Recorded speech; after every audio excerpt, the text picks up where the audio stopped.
From the headquarters of Telesur English in Quito, Ecuador, I am Estefania Bravo, and this is From the South.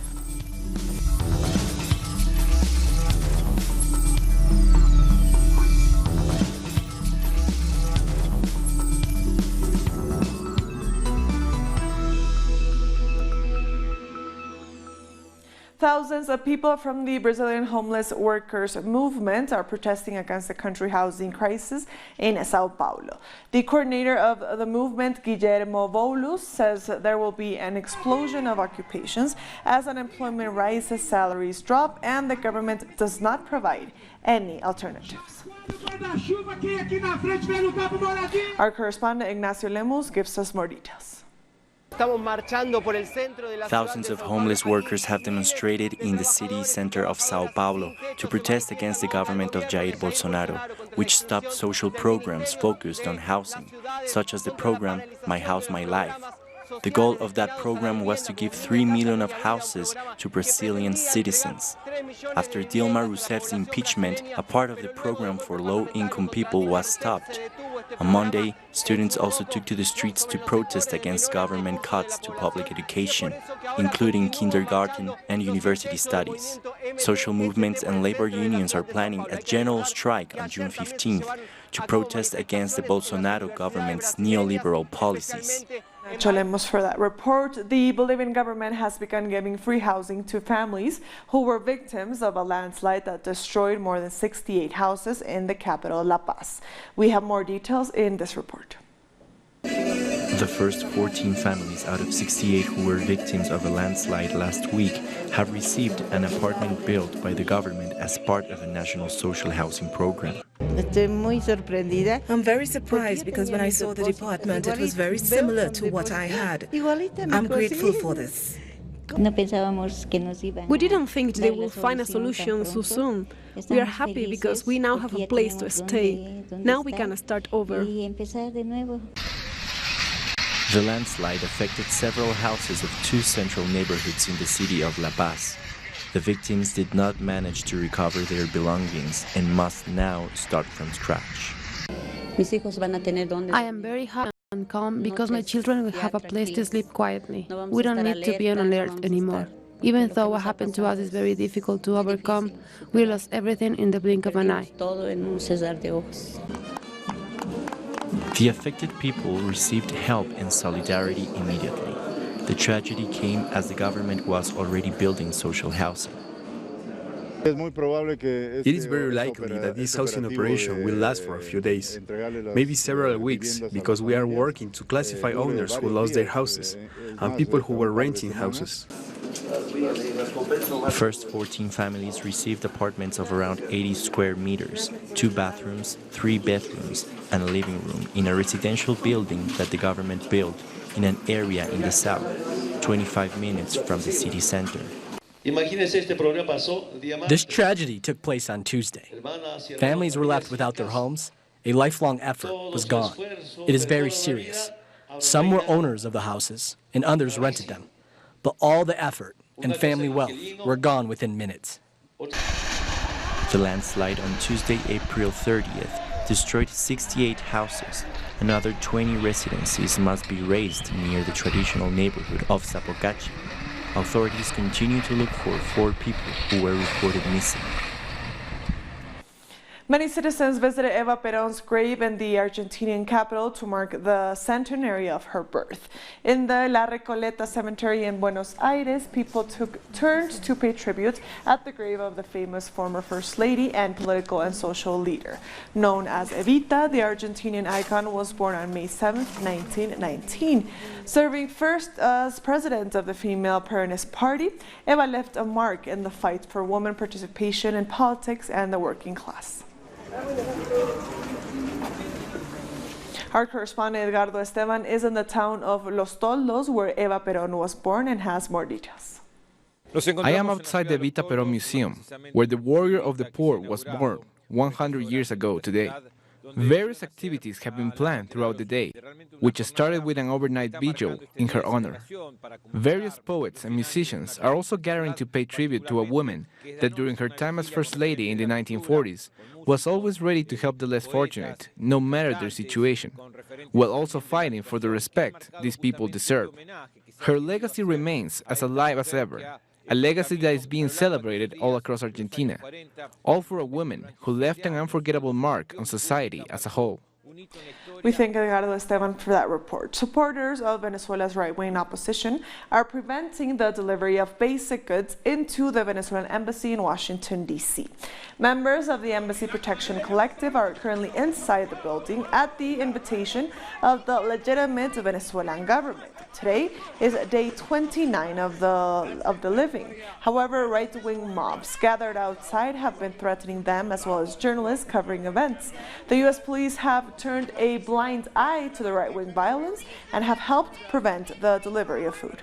We'll let the food go in at least. And the fire department paid a visit to the building in what activists say is a move which seeks to find a pretext to carry out an invasion into the diplomatic office. Our correspondent, Alina Duarte, spoke with Brian Becker, the director of Answer Coalition, one of the main groups participating in the Embassy Protection Collective. I'm standing here outside the Embassy of Venezuela here in Georgetown in Washington, D.C. Of course, the Embassy Protection Collective still inside, holding the fort, having high spirits, high morale. This morning, the fire department came in to inspect the building, and we believe that the government, being unable to legally evict the people inside, is seeking to find a pretext, something called an administrative raid that could be announced either by the fire department or by a public health department, whereby they stipulate that there's a health issue or a safety issue or a public safety issue regarding the events here. There's been some talk from the fire department that they need to prevent the alteration of public safety or public space here.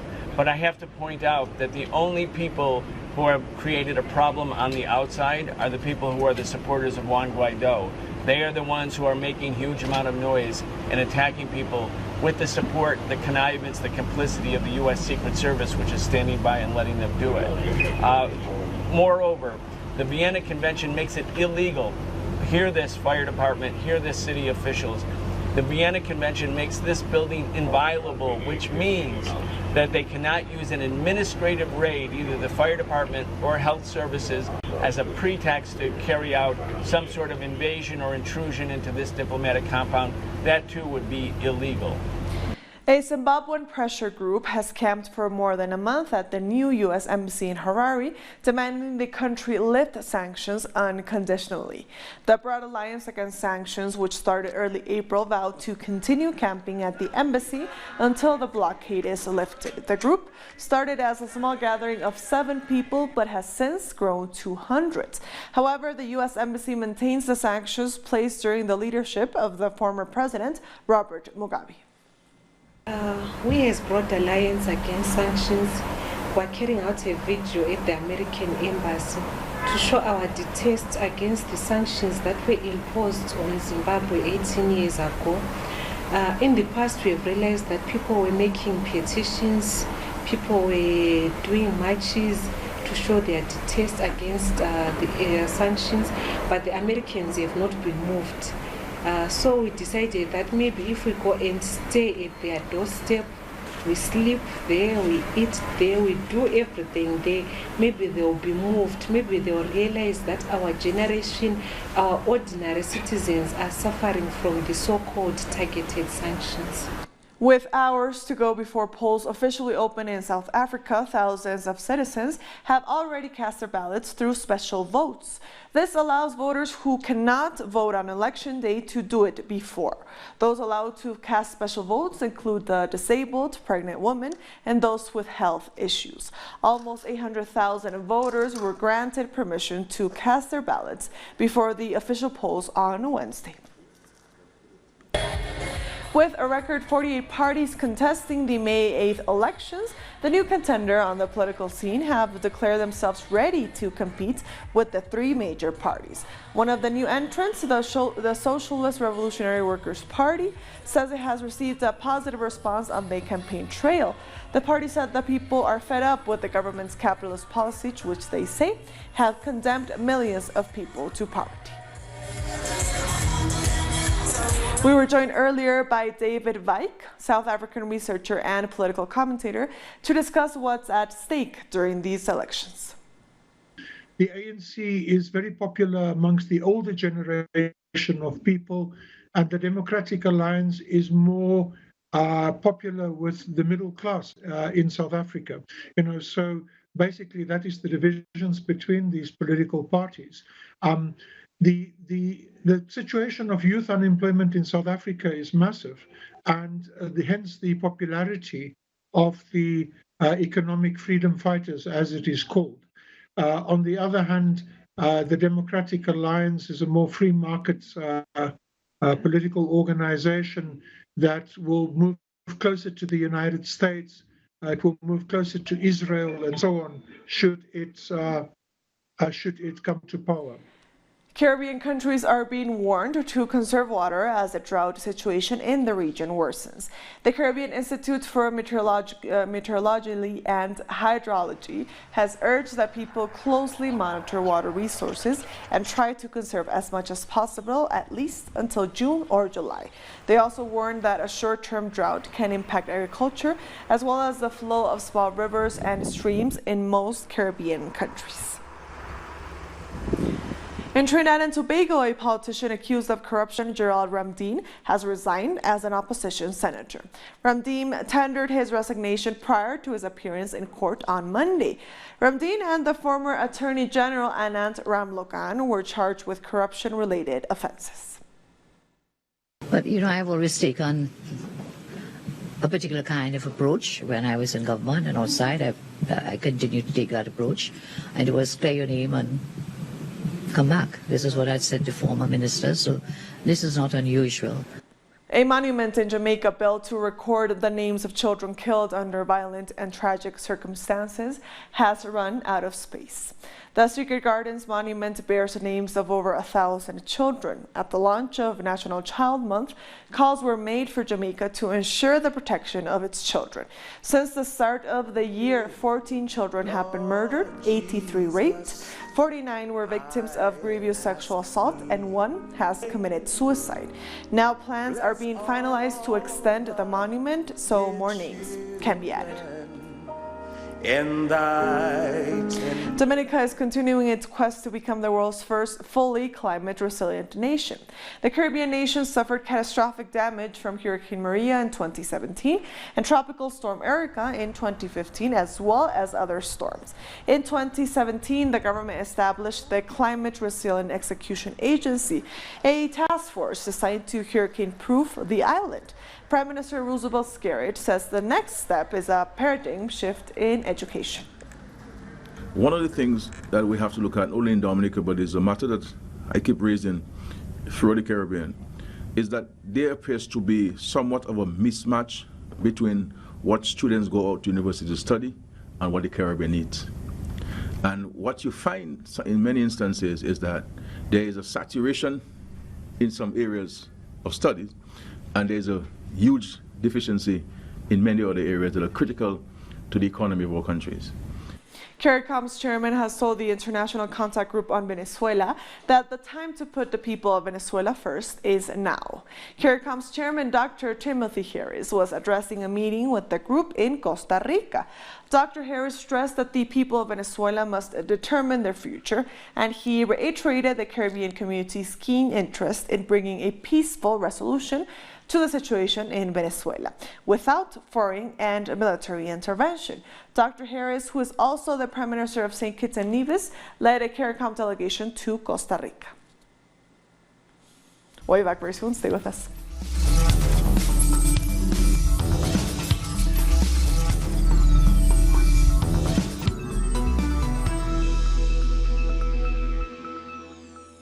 Welcome back. Another social leader has been killed in Colombia.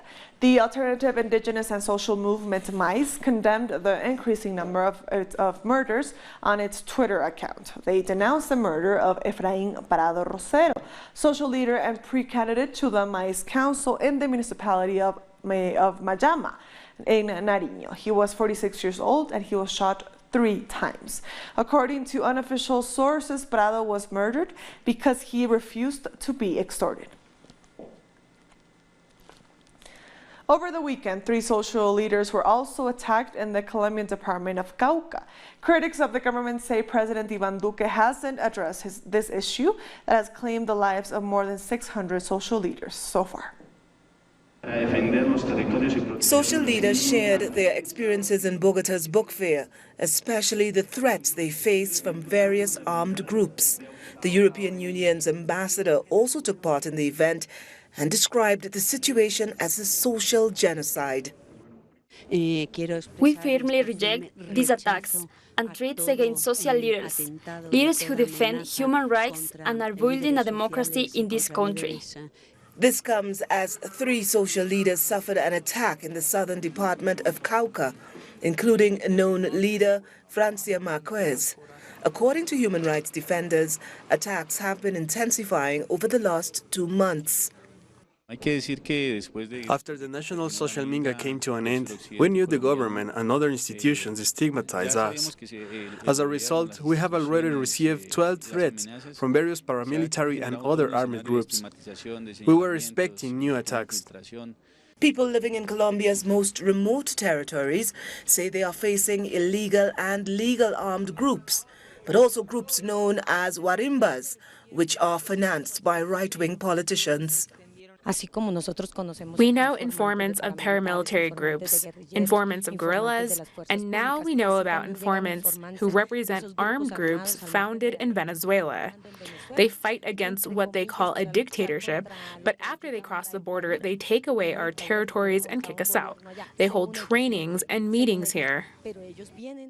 And while facing increasing threats, social leaders and human rights defenders continue demanding that the government of President Iván Duque guarantees their protection, putting an end to the killings of social leaders throughout the country. Namibia's president has declared a state of emergency to tackle the effects of a drought. Hague Govt says he has mobilized all government's departments to protect Namibians and their livestock. Govt says the rain pattern has not been favorable in the country, causing a natural disaster that will affect many people. A wildfire has killed more than 50 people and injured many more in South Sudan. Most residents had been asleep when the fire burned down most huts in the village on Sunday. Most of the victims were women, children, and elderly people. At least 14 people sustained first-degree burns. Farms and livestock were also destroyed, while dozens of residents fled the area to neighboring villages. The cause of the fire is unknown. For the 11th consecutive week, thousands of people, mostly students, continue to protest in the Algerian capital, demanding that all figures from former President Abdelaziz Bouteflika's government step down. This is the first day of the demonstration during Ramadan. People are fasting, so it's not easy. The energy is not at its best. People are weak and we can feel it. However, we will not let go because the objective is bigger than us. It is bigger than a simple degree, bigger than a simple step. So we have to keep up the mobilization. A government warplane has been shot down and its pilot captured in Tripoli by forces loyal to Khalifa Haftar. The jet was shot down in Al Hira, about 10 kilometers from Garian, south of Tripoli. The Government of National Accord pilot who survived the attack was captured and is being held by Haftar's forces. The pilot is alleged to be of Portuguese nationality. There hasn't been any immediate comments from Libyan officials about the incident. Sudanese and Libyan families who fled fighting have sought refuge at a school in Tripoli as fighting continues around the capital. The Public Scout and Girl Guide movement, who are giving assistance to those affected at the school, said they have been taking care of more than 2,000 families since the beginning of the crisis until now. We have several programs for psychological support. We have specialists to support and care for children. We organize games, we have training programs, storytelling, acting, and different other activities for the children. Meanwhile, the Prime Minister of the internationally recognized government, Fayez al-Sarraj, has embarked on a European tour to drum up support against a possible attack by Khalifa Haftar. Al-Sarraj has met with the Italian Prime Minister in Rome after the meeting condemned possible military action in Libya, saying warning it will come at the cost of human lives and humanitarian crisis. Civil rights groups in Kenya have mounted a legal challenge against a $60 million government initiative to collect data about its citizens. The group says the plan lacks transparency. The project aims to store the fingerprints, personal data, and ID numbers of the entire population of Kenya. Kenya's High Court has yet to make a decision about the project. We'll be back very soon. Stay with us.